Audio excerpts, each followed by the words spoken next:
Aloha, beautiful beings. This is Raven. Are you ready to awaken the multidimensional being that you are?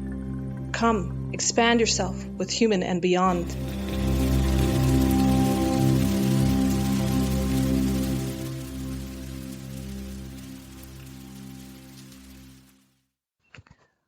Idolize yourself.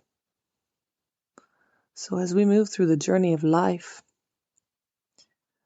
we are told to look outside ourselves for answers, to tell us where to go in life. And there's maybe mentors or teachers that cross paths that may inspire us. You should never idolize anyone other than yourself. The moment you do this, you give your personal power away to them. As you do your soul your own disservice, as you carry those answers deep within.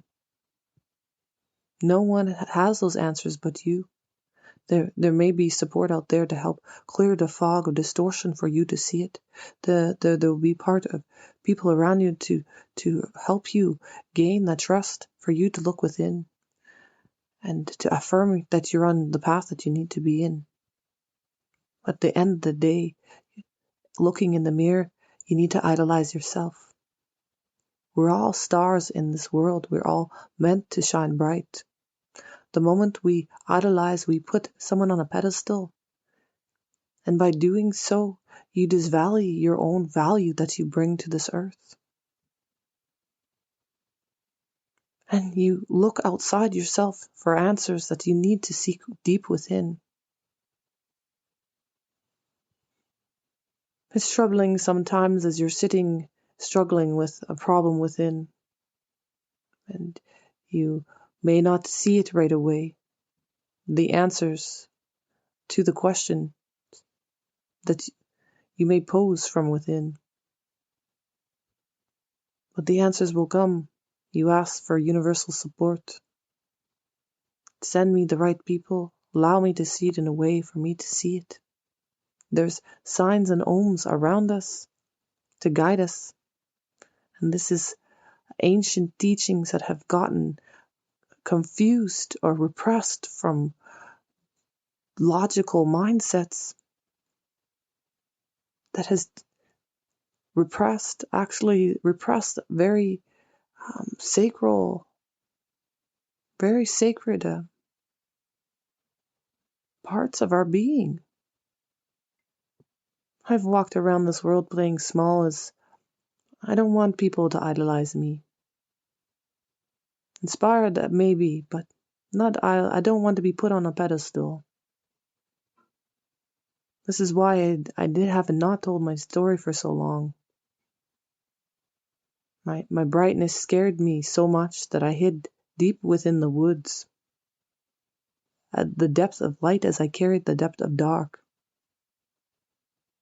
Idolizing me in this bright state, it frustrates the soul as I see the brightness in you. And it's hard. You cannot make someone see this within themselves. This is a process of unraveling many wounds and ideas and beliefs about themselves. The moment you can start looking in the mirror and looking into your eyes and smiling and really looking at your soul through the depths of your eyes, it's the moment you know you're starting to idolize yourself. It's the moment you're knowing that your light is shining from within and it's not seeking the validation from the external. It's the moment that you can stand strong in the nature of who you are and not be swayed by others. And it's a nature where you can shake off projections as a laughing stock as opposed to a wound to the soul. So what does it take to idolize yourself? I believe it's actually being real with yourself and slowly unraveling the wounds of the inner child, the shadow. There's many different archetypes that lie within us. This is just a few. So going on those soul journeys by yourself and sitting with yourself in reflection, to being comfortable with being alone with your own being, the discoveries that you find within. It's not a path that is laid out to be easy, as our Earth Mother kind of reflects this with them, just a cocoon from a caterpillar to a butterfly. There needs to be some resistance, some strain in order for it to come out as a butterfly. There needs to be lessons in order to have growth. There needs to be introspection to recognize awareness. There needs to be boundaries to understand your own value, your own needs. And all this is done through a process of time. And we feel that we may not be in the place that we want to be, or we get locked to a timeline that we may think that we need to be. But we need to realize that time is infinite. Our soul has already signed a contract before returning to this world. Our destiny is already set in stone. We have free will.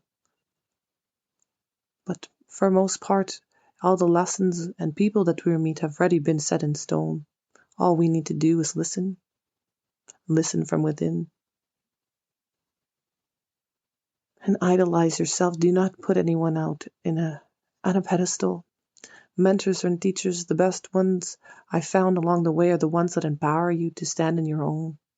The ones that point out what it feels like to connect within, to affirm or give you confidence on that you're standing from the part from within. And be kind to yourself on this journey, as it's a journey for brave, courageous souls, ones daring to take the leap, knowing that their life will be completely different, but not knowing how or what this journey may look like. It's a surrenderment of trust of the universe, a free fall, a leap of faith. But there's a deep knowing within that there is something more. There is something more that you have not seen. You can feel it in your gut. You can sense it in your heart. So as you move through your time in this plane, there's exchange of light codes and energy codes that you meet along with people, as well as the lessons that you need to learn in order for your soul to evolve. As you start surrendering and building and idolizing yourself, you'll be able to trust this process as you are confident and connected with from within, and you know yourself at a deep level from within. And don't worry, you're thinking that you're not getting something. The universe is very apparent of letting you know a lesson still needs to be learned. As you keep repeating the pattern or the loop until the lesson is learned. Both frustrating experience, but also introspective in many ways. And then you start seeing the grander plan. It unfolds and unravels. It's such a sacred tapestry of thread. There's this expansion of consciousness allows you to see life in a different perspective of being, one that you've never seen it to be. There's this magic that flows of within, and the sacredness. You feel the sacredness of the journey. So what can you do to idolize yourself today? What steps does you need to take? How does that feel like in your body? Because the moment that you do this is the moment that you start anchoring your being within. And you are no longer giving your personal power away to anyone else other than the being that you are in. Your soul light that came back to shine on this world just as bright. So smile, surrender, believe, and connect within. So I guess the steps that start with this whole process is awareness. And that awareness slowly builds and builds and builds, and then you start seeing more and more of the puzzles at play. The signs and the numbers, the animals and the messages in the animals, the lesson or the message through a person of your angels or your soul tribe, the reflection of the shadow or the introspective of the inner child. When you stand back and look at it, it's quite a glorious path, but a path made to walk by heroes. As it's not a easy path to walk. So understanding the spiritual side is one aspect to it. I do honor the human side. And the process of idolizing yourself is actually ripping apart every part of your being. And this can be very painful at times. You're realizing part of yourself that you may not have liked. You want to push down or hide from it or run away. The human side is important to honor because this is why we chose to come back to this world. We chose to reincarnate, to evolve our soul. But the emotions and the that need to be felt, and the blueprint of our body form is a huge essential part of our ascension. The moment that we disnegate and dishonor that part, we dishonor and fragment ourselves. We hide in the world of the blitz. We hide in the world of the spirit. When we forget that we also carry ourselves on foot. And the whole reason of having a physical form is to experience the joys, the blitz. But what I've seen is pain of the process almost allows a fragmentation where we go right into the spirit of our soul, as the part that our body has felt has been nothing but pain, so why would we want to be in it? But this is our sacred temple. It's our divine temple that we carry on this earth. And it's meant to be cherished. It's meant to be loved. It's meant to enjoy life, of the joys of touch and exploration, and it's our form that our soul chose to come back to be. So as part of idolizing ourselves, we need to start idolizing our body, our form, giving it the love, the self-care that it so desperately needs, especially as we ascend. So it's a balance of both.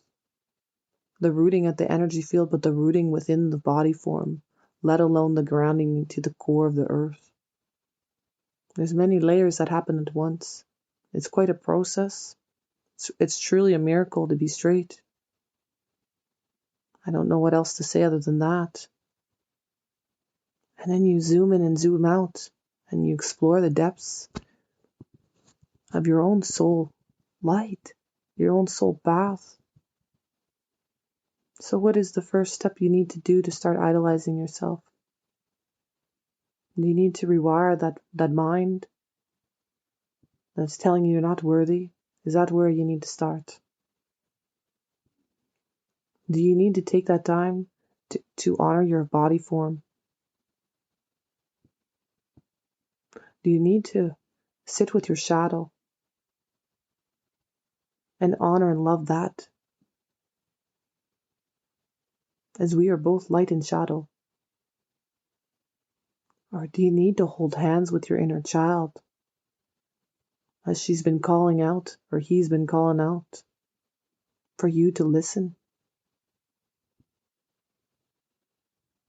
Or do we need to connect to our heart and look in the mirror in our eyes and ask our soul, why did we come back to this world? What was my light to bring to this world? So I'll allow you just to sit with that and see what path leads you to begin your journey of idolizing your own soul. Mahalo and blessings. Thank you for tuning in with me today with Human and Beyond. If you feel like anyone needs to hear this message for today, please share it out or subscribe today. If you are called or curious about exploring your gifts beyond the five senses, or if you need support moving through the wounds of this human existence, please feel free to connect with me today at thecalloftheraven.ca.